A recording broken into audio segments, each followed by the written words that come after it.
Thursday edition. It is orange blue today. Cecil, Lammey, Andrew, Mason, and yeah, there's way too early mock drafts. They're ridiculous anyway, Mace. But the way too early, pretty much day after, a couple days after the draft concludes, we do get some too early mock drafts. Yeah, and these are fascinating exercises, and I think it's less about the players that are mocked to a team. The more interesting things here are what positions are being mocked, and also where do people think the Broncos are going to end up in this coming season. This is always a fascinating exercise because you're anticipating what needs are going to be a year from now. And like you and I talked about, Cease, last week, there may be a need that pops up in 12 months or less than 12 months, because now it's under 12 months until the next NFL draft, that we don't anticipate right now.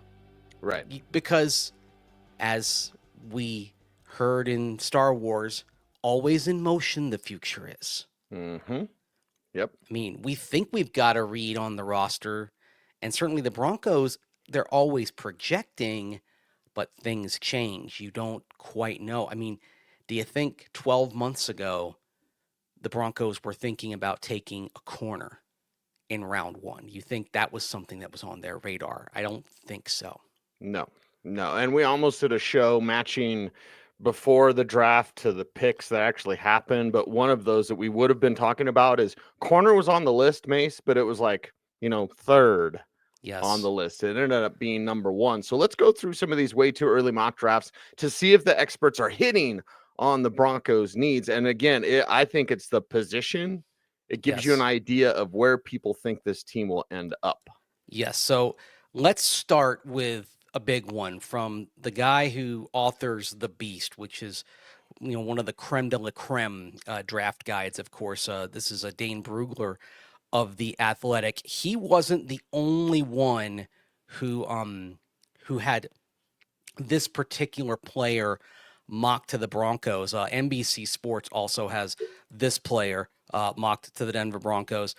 And this is somebody who I think we may be talking about as we get to next year, and somebody that we wouldn't have been talking about if the Broncos had done something I think that a lot of us expected, which was take a tight end early. This is Kenyon Sadiq out of Oregon, who, by the way, you see that there. That's a touchdown they scored against Liberty in the Fiesta Bowl. That's Bo Nix's last game. So This is somebody who goes back to Bo Nix. Terrence Ferguson's backup at Oregon. The anticipation is he's going to step up. There are a lot of people who think he can be better than Terrence Ferguson. On Dane Brugler's mock draft, Kenyon Sadiq is tight end 1.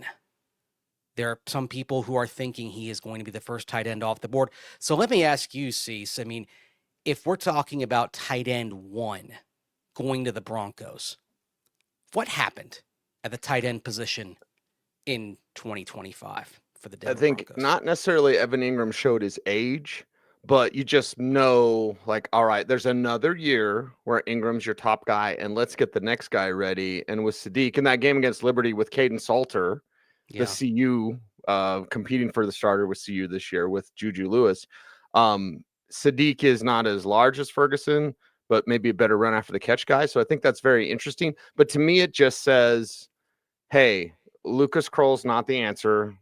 Anything, he's got one last shot, may not even make the team this year. And Evan Ingram, we know, the clock is ticking. I don't think Ingram fell off the face, but just it's a realization of that clock is ticking. And also, this is no disrespect to Caleb Lawner a year in, but this is, okay, here may be the chance to get somebody who's a better prospect. I mean, you can keep developing Lawner after this season and see where he goes, but if you're in position to take a tight end, and this is also, you go back to the Bo Nix reference, like, if the Broncos are looking at tight ends in next year's class, and the conversation comes to Sadiq, they'll bring Bo Nix into the room and ask him about this guy.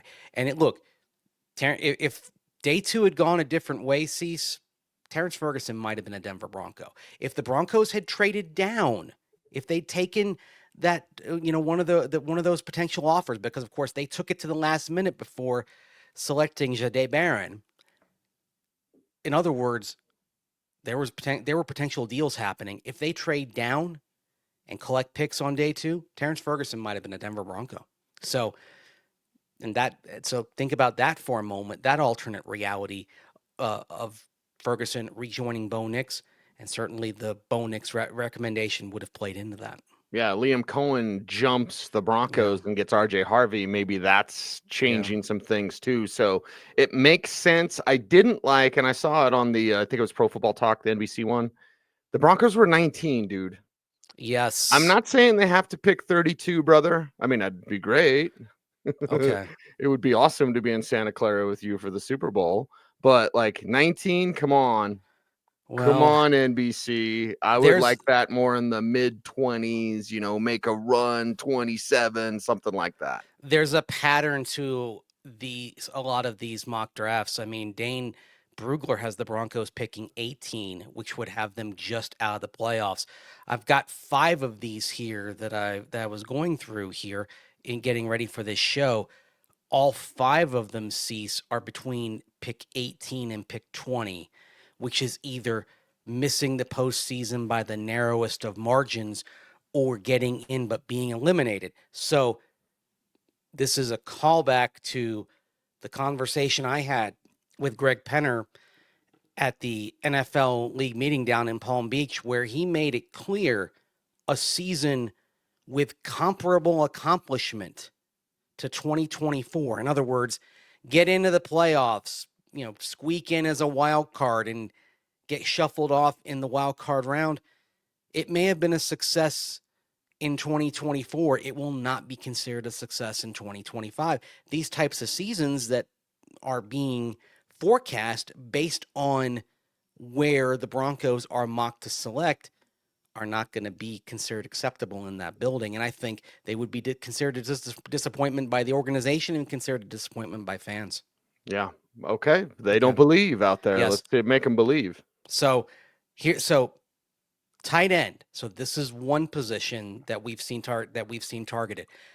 Another couple of mock drafts out there looking at wide receivers. So here, pattern, pass catchers. So even though the Broncos had a 3rd round pass catcher this year in Pat Bryant, 7th round flyer. Like if it's a 7th round pick, it's a flyer. With all due respect, unless it's a kicker or punter or maybe a fullback in the late rounds, you're talking kind of lottery ticket type players as you get to late 6th, early on into the 7th round, right? No offense, but that's just kind of the way that the reality of things. Pat Bryant, not a lottery ticket, and certainly there's a lot of young wide receivers, but we have some mocks going with wide receivers. So we're going to start here with Pro Football Focus, who's got Eric Kendricks Jr. He's in a Georgia Tech uniform there, hits the transfer portal this offseason, is head to Auburn. So this is one receiver that is mocked. Another receiver mocked, and this is coming up at CBSSports.com.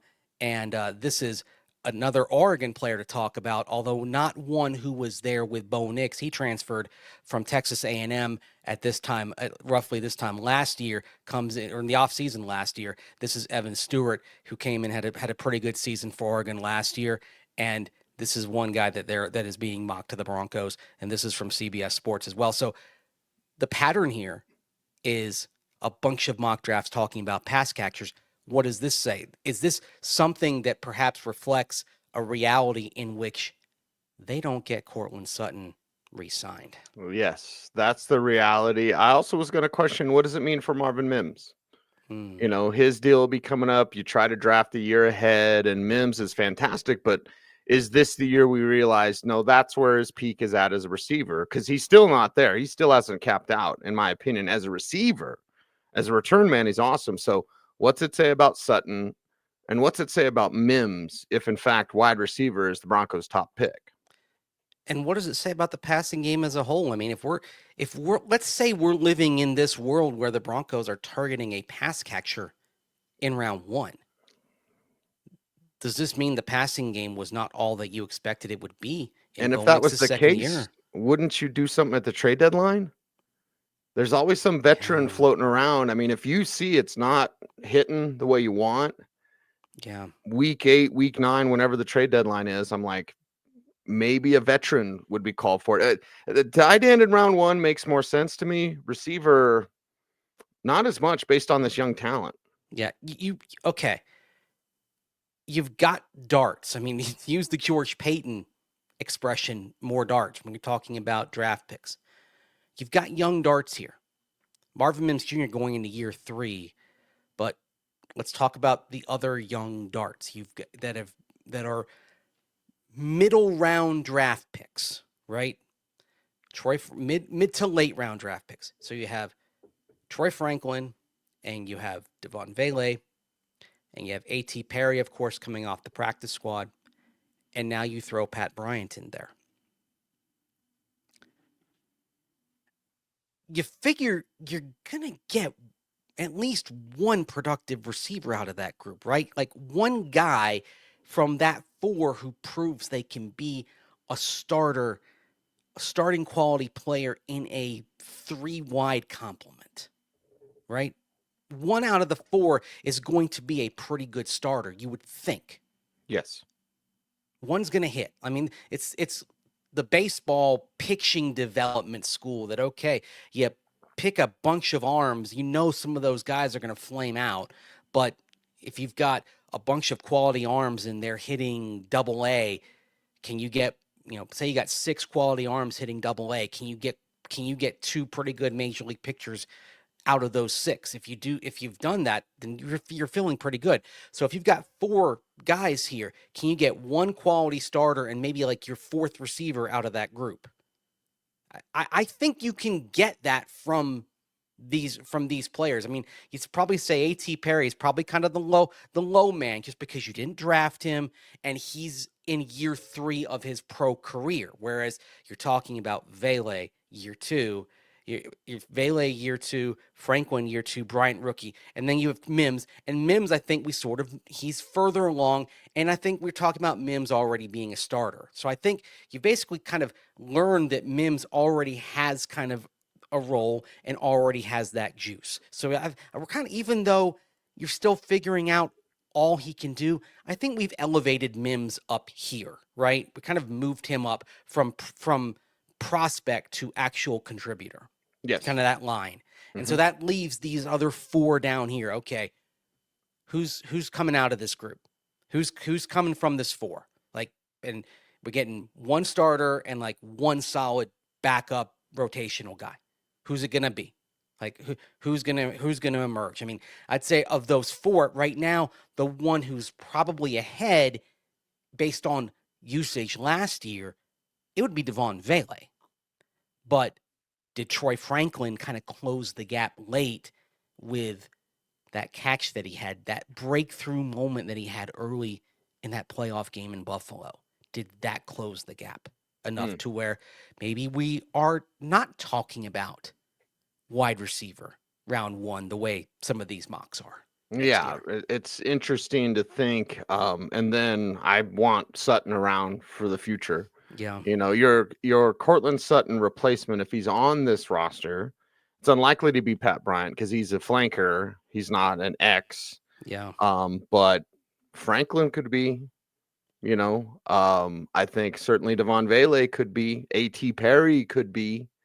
So I like Sutton getting a deal, getting paid. And then I like maybe the future being one of these guys just ready to step up. And don't count out anybody in the room just because they're practice squad or they have low draft status. Like, the head coach does not care about that. Marcus Colston. Exactly. He established that the first year he was a head coach because he's got a 3rd round wide receiver and he's got a 7th round wide receiver, Marcus Colston. And Colston just took the job. If you're good enough, he doesn't care. So if A.T. Perry comes out and takes what was a pretty good season on the practice squad by every account, one that rejuvenated his love for football. If he comes out there and balls out in OTAs, I mean, are you what if he's the best player on the field in OTAs? What if he's this year's Lucas Krull? May have to ask coach. Might have to phrase it differently. And if he says wide receiver or everybody, I will say specifically to the position. Yes. I won't get too honored. Although Sean was in a mood last year. We always have to That tell day, what mood is he in. He was in a snit that day. Don't mess with him that day. And then I did because, well, I'm just me. He was the assistant principal, right, in the Breakfast Club. Mm-hmm. Vernon was not the principal. He was the assistant principal. Mm-hmm. Don't mess with the bull. You'll get the horns. Yeah. Yeah. Sean Payton had the horns that day. That he did, and I was suspect to that. Gored. I think they'd say you got gored by the horns, right? Yes. I did want to be a rodeo clown. I ended up just being a clown. Either way, we've got one more left here, Mace. Yes, let's go. Who is it? And let's talk about it. Way too early mock draft. Who we got? This is from the Draft Network, and we'll talk about Kelby Collins, who was at Florida, hit the transfer portal to Alabama. Yeah, the only photo we have of him is from Alabama spring practice. Okay. So this is another interesting conversation. Of course, they just picked Savion Jones last week, so he's going to factor in the interior defensive line.